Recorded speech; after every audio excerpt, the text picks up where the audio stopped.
आज की कहानी का शीर्षक है वो आखिरी रात की आखिरी मुलाकात। रुक जाओ ना और थोड़ी देर के लिए, उसके जाने वाले प्रतिबिंब की तरफ वो देखते हुए बोली।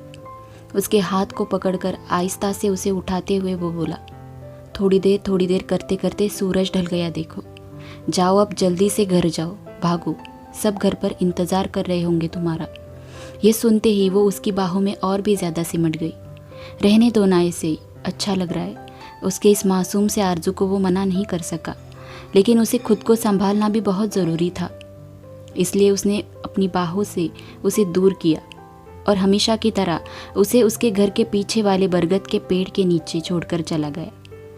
लेकिन आज उसने एक बार भी पीछे मुड़कर नहीं देखा। फिर वो पिछले दरवाजे से अंदर आ गई और सीधा ऊपर वाले बालकनी में पहुंची। वहाँ पर उसकी माँ डरी सहमी उसका ही इंतज़ार कर रही थी। उसे आते देख माँ की जान में जान आ गई। बेटा, कितनी देर हो लगा दी, तेरे पिताजी को 2 बार आते आते रोका है मैंने। अब चल जल्दी और तैयार हो।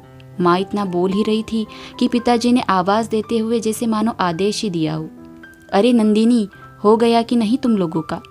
मीरा को लेकर जल्दी नीचे आइए, यहाँ सब मेहमान इंतज़ार कर रहे हैं, मुहूर्त निकला जा रहा है। जी जी, अभी आ रहे हैं, माँ पिताजी को जवाब देते हुए बोली और तुरंत ही मीरा को तैयार कर नीचे हल्दी के मंडप में लेकर आ गई और उसे हरीश की झूठी हल्दी लगाई गई। मीरा अपने चेहरे पर झूठी हंसी लेकर सजकर दुल्हन बनकर मंडप में बैठी थी। एक एक विधि हो रहे थे। तभी उसे आंगन के कोने में एक जानी पहचानी सी आहट महसूस हुई। शादी के इतने शोर शराबे में सिर्फ मीरा को ही उसके वहाँ होने का एहसास हुआ। फिर उसने अपनी गर्दन ऊपर करके देखा तो उसने बचपन में प्यार से लगाए हुए रातरानी के पेड़ के पास वो खड़ा था। दोनों की नज़र से नज़र मिली। मीरा के आंखों में उसके प्रति अब भी एक आस थी, लेकिन दूसरी ओर उसकी नज़र उतनी ही ठंडी थी। पहले हर मुश्किल वक्त में वो उसे अपने बाहों में लेकर प्यार से समझाने वाला आज उसे आंखों से ही धीरज और सांत्वना दे रहा था। ये सब विधि होने के बाद सभी औरतें मीरा के पास आ गई। अब शगुन की थाली को हल्दी कुमकुम लगाकर शगुन दुल्हन को देने की रस्म शुरू हुई। औरतों की इस भीड़ में वो उसकी आंखों से ओझल हो गया, वो भी हमेशा हमेशा के लिए। हल्दी की रस्म खत्म हो गई। फिर दूसरे दिन शादी के मंडप में लगने वाला सामान, दुल्हन के साज श्रृंगार का सामान अलग रखवा दिया। उसमें भी उसके साथ उसके ससुराल जाने वाला सामान। इन सारी चीज़ों की बांधाबांध करते करते आधी रात हो गई थी। घर के लोगों के साथ साथ मेहमान भी काम में व्यस्त थे। सब लोग बहुत ही ज़्यादा खुश थे। सबके गप्पे मजाक हंसी ठिठोली की आवाज़ मीरा के ऊपर वाले कमरे तक पहुंच रही थी। लेकिन मीरा के पूरे कमरे में सन्नाटा छाया हुआ था। पूरा कमरा काले अंधेरे से भर गया था, लेकिन सामने की खिड़की से आ रहे चंद्र किरण अंधेरे को चीरते हुए कमरे में आ रहे थे। इसी कारण थोड़ा बहुत उजाला कमरे को रोशन करने की कोशिश कर रहा था कि तभी मीरा ने खिड़की का पर्दा खींचकर पूरे कमरे में अंधेरा कर दिया। तभी सीढ़ियों से ऊपर किसी के आने की आवाज़ सुनाई दी और थोड़ी बहुत चूड़ियों की खनखनाहट सुनाई दी। इस वक्त कौन, माँ या फिर भाभी होगी? मैं सो गई या नहीं ये देखने आई होंगी। ये सोचकर मीरा जल्दी से आकर अपने बेड पर सो गई और चद्दर अपने सिर तक ओढ़कर सो गई। कमरे का दरवाज़ा खोलकर कोई तो अंदर आया। माँ जी, दीदी सो गई, भाभी का आवाज़ मीरा के कानों पर पड़ा और उसी के पीछे दरवाज़ा धकेलने का आवाज़ मीरा के कानों पर पड़ा। भाभी निकल गई, ये सोचकर मीरा ने चद्दर हटा दी। सामने देखा तो माँ और भाभी दोनों भरी हुई नज़रों से उसकी तरफ देख रही थी। भाभी बाजू में आकर बैठ गई और माँ मेरे सिर के पास। मीरा ने आहिस्ता से अपनी माँ की गोद में सिर रखा। भाभी मेरे चेहरे को सहला रही थी।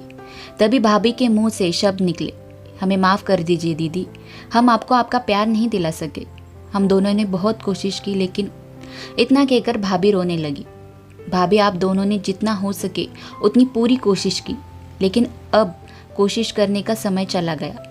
अब तक जो कुछ भी हुआ है वो सब कुछ भूल जाइए। मीरा उतनी ही शांति से बोल रही थी।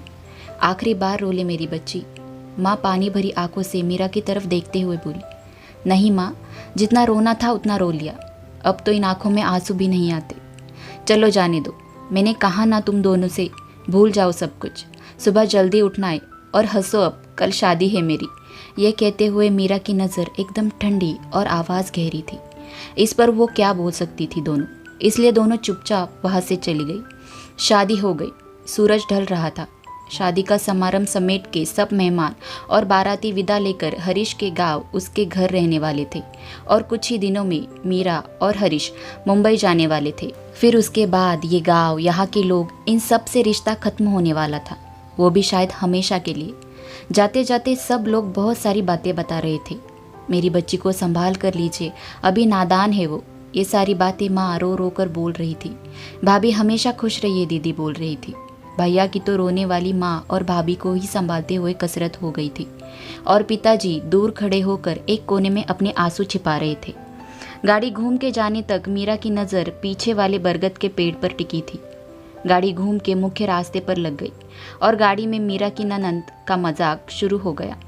मीरा सिर्फ उसे ऊपर ऊपर से प्रतिसाद दे रही थी, लेकिन अपना दिल तो मीरा आहिस्ता से जैसे उसके हाथों में रखकर आ गई थी। सिर्फ शरीर से वो यहाँ थी। आखिरकार सब कुछ विधि अच्छे से निपट गई और हरीश के साथ मीरा मुंबई निकल गई। एक पूरा हफ्ता नए घर में सब कुछ लगाने में और संवारने में निकल गया। धीरे धीरे सब कुछ अच्छे से अपनी अपनी जगह सेटल हो गया। ऐसे ही एक रात वो बेडरूम में आई। हरीश शांति से सो रहा था। खिड़की से आने वाले चंद्र प्रकाश उसके चेहरे पर पड़ रहे थे। मासूमियत उसके पूरे चेहरे पर फैली थी। उसने एक पल तो उसे निहारा और रूम से लगी हुई बालकनी में आकर खड़ी हो गई। नीचे गाड़ियां आ जा रही थी। रास्ते पर स्ट्रीट लाइट जल रहे थे। धीरे धीरे चलने वाली हवा से पर्दे हिल रहे थे। दूर दूर तक मुंबई नगरी चमक रही थी, लेकिन उसके सामने तैर रहा था उसका गुजरा कल, जैसे कल परसों ही घटा हो। मीरा राजाराम पाटिल, सावंतवाड़ी गांव के सर्वे सर्वा राजाराम पाटिल की कन्या, नंदिनी पाटिल और राजाराम पाटिल की दूसरी सुपुत्री, बड़े चिरंजीव सत्यजीत और उनकी पत्नी सुरेखा पाटिल। ऐसा हरा भरा परिवार। राजाराम जी बहुत बड़े कपड़े के व्यापारी। उनका खुद का कपड़ा बनाने का कारखाना था। उनके पूरे पैसों का और कामकाज का हिसाब रखने वाले विष्णु रावते उनका कारखाना और घर में आना जाना था। उनका घर भी राजाराम जी के घर के पीछे ही था। उनका एक लौता बेटा किशन रावते।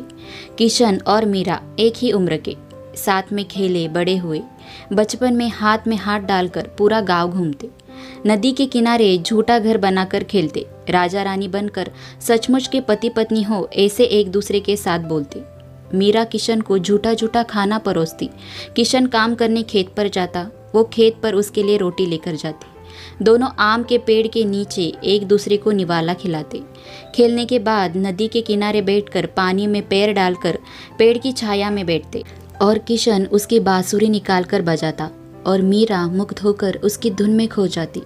उन दोनों में छोटे छोटे झगड़े भी होते थे, पर किशन मीरा को मनाने के लिए उसका मनपसंद काला खट्टा बर्फ का गोला लेकर आता और मीरा को मनाता। फिर मीरा भी हंसकर उसे माफ़ कर देती और उन दोनों में फिर से दोस्ती हो जाती। उन दोनों को गांव वाले प्यार से राधा कृष्ण कहते थे। फिर बचपन चला गया। स्कूल खत्म होने के बाद राजा राम जी ने कॉलेज की पढ़ाई के लिए मीरा को उसके मामा के पास पुणे शहर में भेज दिया। किशन गांव में ही रह गया। वो वही तालुका के कॉलेज में जाने लगा। कुछ समय के लिए उन दोनों में दूरियां आ गई। जाते वक्त किशन ने दिया हुआ मोर पंख संभालते संभालते मीरा दिन काट रही थी और यहाँ किशन भी मीरा की याद में नदी के किनारे बैठकर बांसुरी बजाता। वो धुन सुनकर कोई भी भावुक हो जाता। 3 साल गुजर गए। दोनों ग्रेजुएट हो गए। धीरे धीरे किशन अपने बाबा को काम में मदद करने लगा था। सोमवार का दिन था। मीरा गांव लौटने वाली थी, हमेशा के लिए। आज किशन की खुशी का कोई ठिकाना नहीं था। वो इसी खुशी में आज भगवान शिव जी के मंदिर गया था। मीरा आ गई। दोपहर में माँ के हाथ का बना खाना खाकर वो तृप्त हो गई। कितने दिनों के बाद अपनी माँ के हाथ का बना खाना खाया था मीरा ने। माँ किचन में कुछ काम कर रही थी कि तभी मीरा वहाँ आई और बोली, माँ आजकल ये किशन क्या करता है? आज जाकर मिलती हूँ उससे। मीरा अपनी माँ के गले में पीछे से हाथ डालते हुए बोली, किशन ना, तुम सो रही थी तब आया था, तुम आई कि नहीं ये पूछने के लिए। अभी दिन ढलने के बाद वो होगा अपनी हमेशा की जगह पर, अपनी प्रेमिका के साथ। प्रेमिका, ये शब्द सुनते ही मीरा जैसे सुन हो गई। अरे प्रेमिका मतलब उसकी प्राण से भी प्रिय बांसुरी। माँ हंसते हुए बोली। ये सुनते ही मीरा के जान में जान आ गई। माँ थोड़ी देर में आती हूँ, हाँ। ये कहते हुए मीरा घर से निकल पड़ी। फिरकी लेते वक्त माँ को अपनी बेटी की मन की बात बराबर समझ आ गई थी। किशन के लिए लेकर आई हुई शर्ट का थैला लेकर वो घर से चली गई। नदी की दिशा में मीरा चल रही थी। अब नदी आंखों से दिख रही थी। किशन वहीं नदी के पानी में पैर डालकर बैठा था। और बांसुरी बजा रहा था। बांसुरी की स्वर मीरा के कानों को छू रहे थे। उस धुन की आवाज़ में वो खींची चली जा रही थी। वो जल्दी जल्दी पैर डाल रही थी किशन तक पहुंचने के लिए। तभी उसके पैर के नीचे पत्थर आने से शर्ट का थैला नीचे गिर जाता है। मीरा जल्दी से थैला उठाकर आगे जाने के लिए चलने ही वाली थी कि उसके कदम रुक गए, क्योंकि उसे सामने दिखाई देने वाला किशन अब वहाँ नहीं था। वो भागते हुए नदी के किनारे पहुंची। उसने हर तरफ किशन को ढूंढा, लेकिन किशन वहाँ कहीं नहीं दिखा। अरे अभी तो यहाँ था, कहाँ गया? वो खुद से ही बोली। उतने में पीछे से किसी ने उसकी आंखों पर हाथ रखा। उसका हाथ निकालकर मीरा उसे झूठे गुस्से से मारने लगी। ऐसा कोई करता है क्या? एक तो इतने दिनों बाद मिल रहे हैं और ऊपर से ऐसा मजाक कौन करता है? ऐसा कहते हुए मीरा रूठ कर पेड़ की छाया के नीचे आकर बैठ गई। अरे ऐसे गुस्सा क्यों हो रही हो? मैं तो सिर्फ मजाक कर रहा था, और अगर नहीं जाता तो ये कैसे लेकर आता तुम्हारे लिए? इतना कहते हुए उसने मोगरे का गजरा उसके आगे पकड़ा दिया। अरे वाह, मोगरे का गजरा! ये तुम्हें अभी भी याद है कि मुझे मोगरे के फूल पसंद है? ऐसा कहते हुए मीरा ने फूलों को अपने हाथ में पकड़कर उनकी खुशबू अपने सांसों में भर ली। किशन ने उस गजरे को अपने हाथ में लिया और उसके बालों में लगाया। अब मीरा का गुस्सा एक पल में हवा हो गया। फिर मीरा ने प्यार से किशन के लिए खरीदा हुआ शर्ट किशन को दिया। किशन शर्ट देखकर बहुत खुश हुआ। अब मीरा और किशन बड़े हो चुके थे। उसका छोटा सा नाजुक सा शरीर अब रेखीव बांधा बन गया था। लंबे घने बालों की कमर के नीचे तक जाती चोटी, गोरे गोरे गाल और उस पर पड़ते हुए गड्ढे। और अब किशन भी हट्टा कट्टा नौजवान बन गया था। बचपन के छोटे छोटे हाथ अब मीरा की सुरक्षा करने तक सक्षम बन गए थे।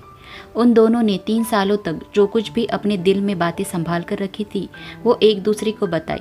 1-2 घंटे बात करने के बाद दोनों अपने अपने घर चले गए। कुछ महीनों बाद मीरा के भाई की शादी तय हुई। सब बहुत खुश थे। शादी में सब गांव शामिल था। किशन तो जैसे खुद के घर का कार्यक्रम हो ऐसे सब कुछ कर रहा था। बहुत सारे मेहमान आए थे शादी में। शादी अच्छे से हो गई। मीरा की भाभी आ गई थी। भैया ने मीरा को भाभी को हमेशा खुश रखने की जिम्मेदारी दी। मीरा ने भी वो ले ली थी। भाभी की उम्र लगभग मीरा जितनी ही थी। तब दोनों ननंद भाभी कम और पक्की सहेलियां ज़्यादा बन गई थी। इसी दौरान किशन और मीरा की भी दोस्ती आगे बढ़ रही थी। ऐसे ही एक दिन किशन ने अपने प्यार को मीरा के सामने कबूल किया। मीरा ने भी अपने दिल की बात किशन को बताई। दोनों ने अपने प्यार को एक दूसरे के सामने स्वीकार किया। ये बात मीरा ने अपनी भाभी और माँ को बताई। दोनों को किशन पसंद था। फिर भाभी ने भैया को बताया। भैया को भी अपनी बहन की पसंद पर नाज हुआ। भैया को भी लड़का पसंद था। अब सवाल था तो पिताजी का। वो क्या कहेंगे? वो इस रिश्ते को स्वीकार करेंगे या नहीं? इन सारे सवालों के जवाब आने वाला समय ही बता सकता था। एक दिन मीरा हमेशा की तरह नदी के किनारे किशन के कंधे पर सिर रखकर बैठी थी कि तभी पिताजी ने उसे देख लिया। ये देखकर उनका गुस्सा 7वें आसमान पर पहुंच गया। कभी जिसे उंगली तक नहीं लगाई थी उस फूल जैसे अपनी बच्ची को पिताजी ने चाबुक से मार मार कर उसकी चमड़ी उधेड़ दी। फिर भैया ने बीच में पड़कर मीरा को बचाया और भाभी उसे कमरे में लेकर चली गई। माँ और भैया ने पिताजी को समझाने की पूरी कोशिश की, लेकिन पिताजी समझने को तैयार ही नहीं थे। मेरे ही हाथों के नीचे काम करने वाले के बेटे के साथ मेरी बेटी की शादी, ये कल्पना भी राजा राम जी को सहन नहीं हो रही थी। उन्हें उनकी इज्जत अपने जान से भी ज्यादा प्यारी थी। अगले दिन से सब कुछ बदल गया। पिताजी ने मीरा को कमरे में बंद कर दिया। माँ और भाभी उसे खाना लेकर जाती थी। उसके नाजुक बदन पर पड़े घाव अब भी नहीं भरे थे। किशन तक भी ये बात पहुंच गई थी। किशन के घर वालों को किशन और मीरा के रिश्ते के बारे में पता था, लेकिन वो इन सब में कुछ भी नहीं कर सकते थे। किशन के पिताजी विष्णु रावते जी ने मीरा के पिता राजा राम जी के पैर पकड़ लिए। पुराना विश्वासु नौकर समझकर राजा राम जी ने उन्हें माफ़ कर दिया और उनकी नौकरी बच गई। हफ्ता बीत चुका था। घर में तनाव का वातावरण बना हुआ था। किशन मीरा के घर में काम से आता था। भाभी मौका देख किशन और मीरा की 2-4 मिनट बात करवाती थी। एक दिन राजा राम जी काम से पुणे गए थे। मौका देखकर माँ और भाभी ने मीरा को कमरे से बाहर निकाला। किशन को भी बुलावा भेजा। दोनों फिर से नदी के किनारे मिल गए। मीरा के हाथों में बैग था, लेकिन किशन के हाथों में सिर्फ मोगरे के फूलों का गजरा था। आते ही मीरा बोली, ये क्या है किशन? पिताजी घर पर नहीं है। चलो यहाँ से कहीं दूर चलते हैं, बहुत दूर, जहाँ हमारे प्यार के आड़े आने वाला कोई नहीं होगा। जहाँ लेकर जाओगे वहाँ चलने के लिए तैयार हूँ मैं तुम्हारे साथ। मीरा बहुत ही भावुक होकर किशन से बोल रही थी। किशन ने नीचे झुकी मीरा की गर्दन को प्यार से ऊपर किया और बोला, अब बस मीरा, अब यही रुक जाते हैं। हमारा साथ बस यहाँ तक ही था। प्लीज़ जान, समझो मेरी बात को। हमारे ही अपनों से दूर होकर उनके आशीर्वाद के बिना हमारा बसाया हुआ संसार कभी सुखी नहीं हो पाएगा। तुम्हारे और मेरे दोनों परिवार की आज तक की जो भी इज्जत और प्रतिष्ठा, जो कुछ भी जिन्होंने इतने साल में कमाया है, वो सब मिट्टी में मिल जाएगी। तुम्हारे पिताजी को एक अटैक पहले से ही आया है। अगर उन्हें ये सब कुछ पता चला तो वो कभी नहीं सह पाएंगे। तुम जानती हो उन्हें अपनी प्रतिष्ठा जान से भी ज़्यादा प्यारी है। वो हमारे रिश्ते को कभी नहीं अपनाएंगे। भूल जाओ मुझे, और जिस लड़के से पिताजी कहे उससे शादी कर सुखी हो जाओ। ये कहते हुए उसे बहुत ही दर्द हो रहा था, मानो उसके दिल पर किसी ने चाकू से हजारों वार कर दिए हो। मेरी आखिरी बात मानोगी? तुम्हें मोगरे के फूल बहुत पसंद है ना? मैं तुम्हारे लिए मोगरे के फूलों का गजरा लाया हूँ। मुझे अपने हाथों से ये तुम्हारे बालों में लगाने दो। हमारे प्यार को इस खुशबू के साथ अलविदा कहो।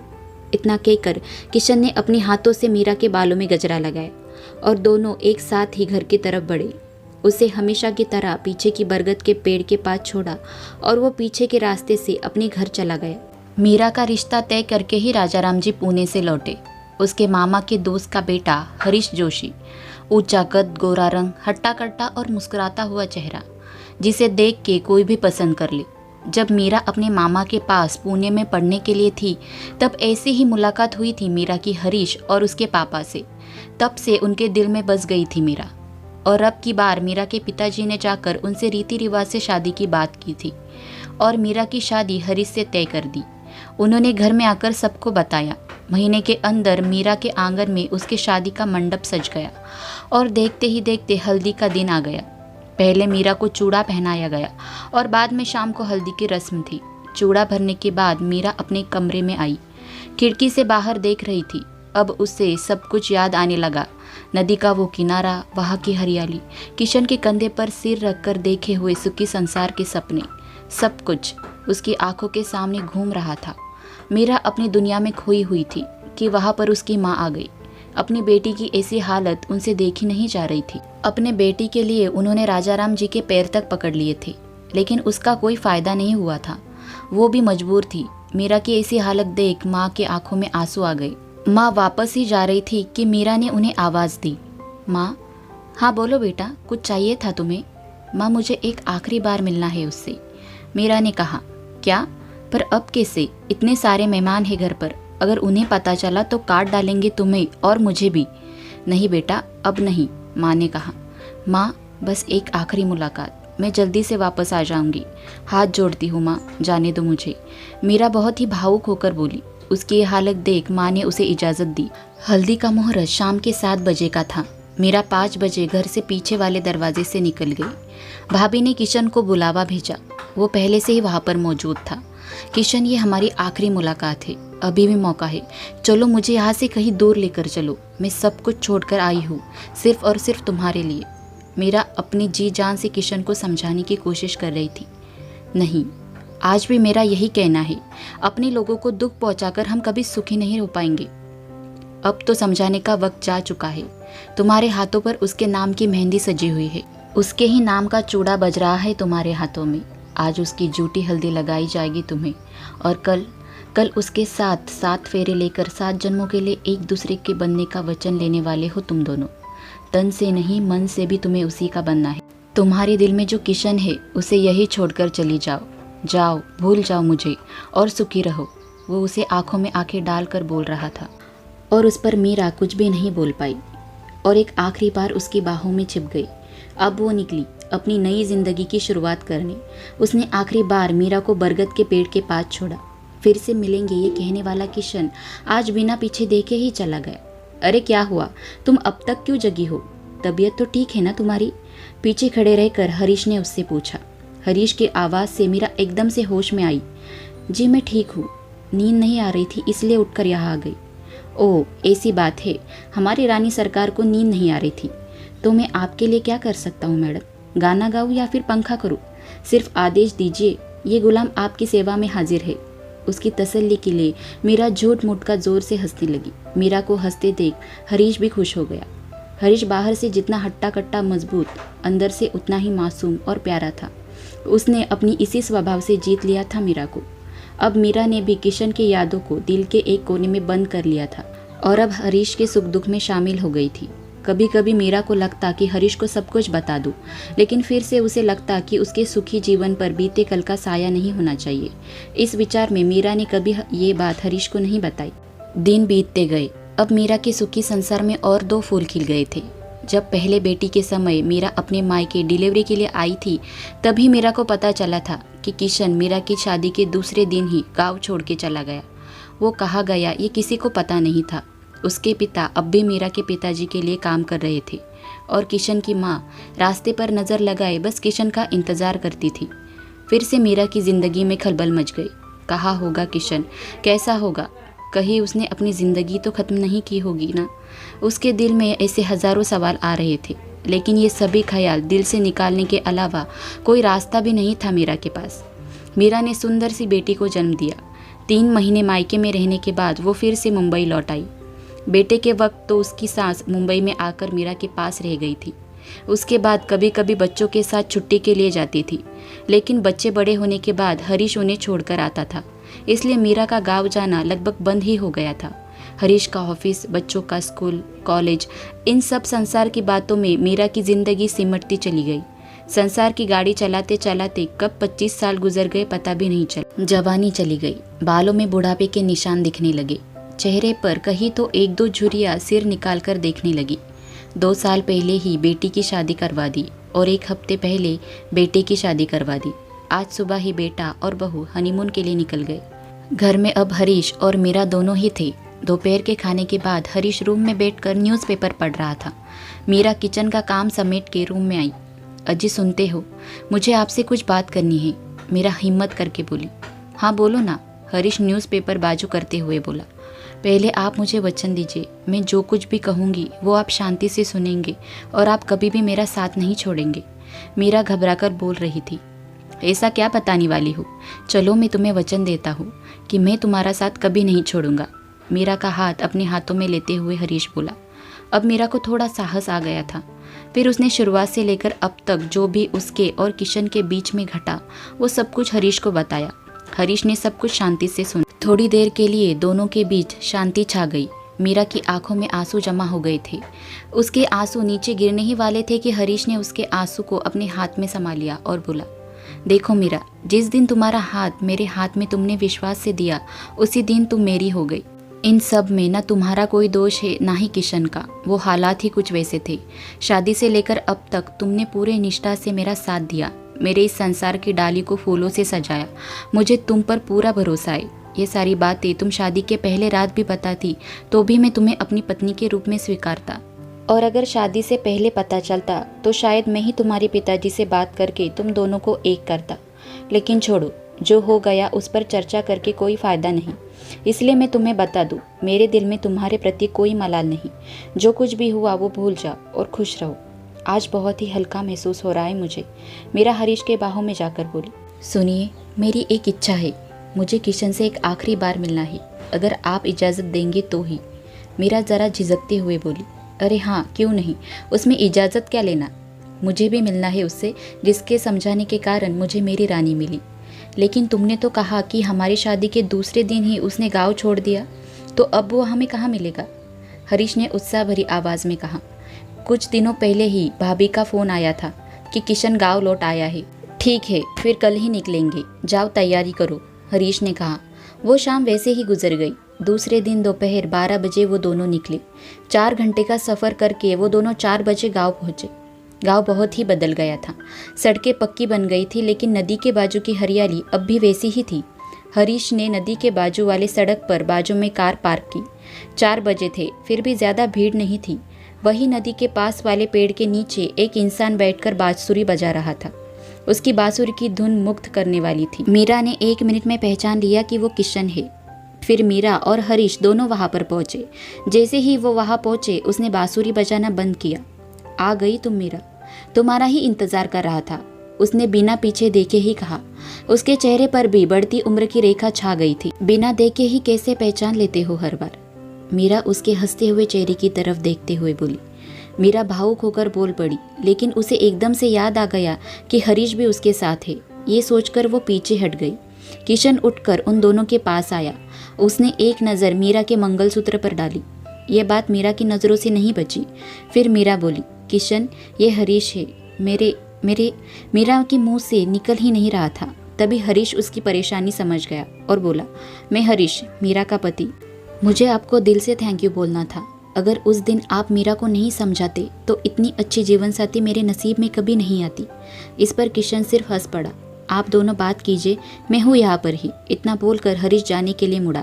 तभी किशन ने उसे आवाज़ दी, सुनिए, जब तक हम बात कर रहे हैं तब तक आप इस किताब को पढ़िए, मतलब आप बोर नहीं होंगे।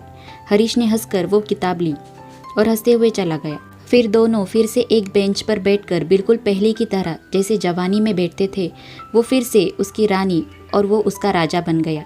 दोनों हाथ में हाथ डालकर और मीरा उसके कंधे पर सिर रखकर बातें करने लगी। उसने फिर से मीरा के लिए बांसुरी बजाई। कितने दिनों बाद आज वो फिर से मीरा की मनपसंद धुन बजा रहा था। इधर हरीश ने वो किताब खोली। उसमें एक पत्र था। उसने उस पत्र को खोला। वो पत्र किशन ने हरीश के लिए लिखा था। फिर हरीश वो पत्र पढ़ने लगा। हरीश जी नमस्ते, मैं किशन। मेरे बारे में आपको मीरा ने बताया ही होगा। एक ज़माने में जो झूठ मूठ का संसार बसाया था, उसे हकीकत बनाने के सपने देखे थे हम दोनों ने, लेकिन ऐसा हो नहीं पाया। आपने मेरे प्यार को संभाला, उसे मुझसे भी कहीं ज़्यादा प्यार और सुख दिया, इसलिए मैं आपका बहुत बहुत आभारी हूँ। मीरा ने भी आपका पूरी निष्ठा से साथ दिया, आपको संभाला। इस जीवन में तो दिल पर पत्थर रखकर मैंने अपनी मीरा का हाथ आपके हाथ में दिया, लेकिन अगले जन्म में मेरी मीरा सिर्फ मेरी ही होगी।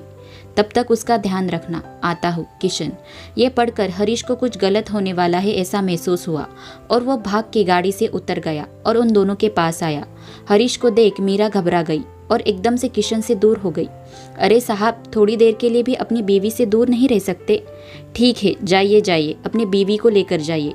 हमारी आखिरी मुलाकात का समय खत्म हुआ मीरा। जाओ जाओ मेरी सखी, जाओ और सुखी रहो, किशन बोला। मीरा भरी हुई आंखों से जाने के लिए मुड़ी तो फिर से किशन की आवाज़ सुनाई दी, पल्लू के नीचे छुपाया हुआ मंगलसूत्र ऊपर निकाल कर जाना।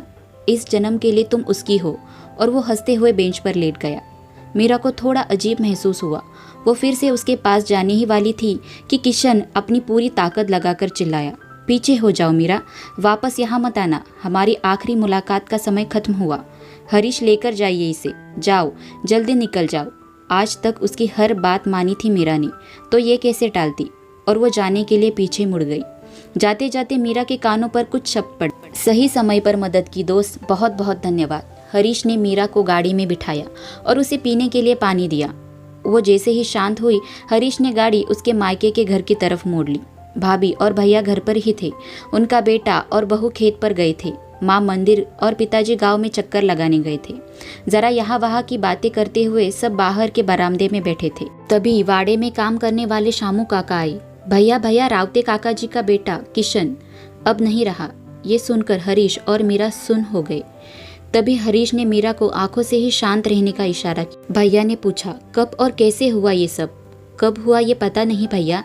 नदी के पास जो बड़ा पेड़ है, उसी के ऊपर के सांप ने काटा उन्हें। पेड़ के नीचे के बेंच पर शांति से पड़े हुए थे।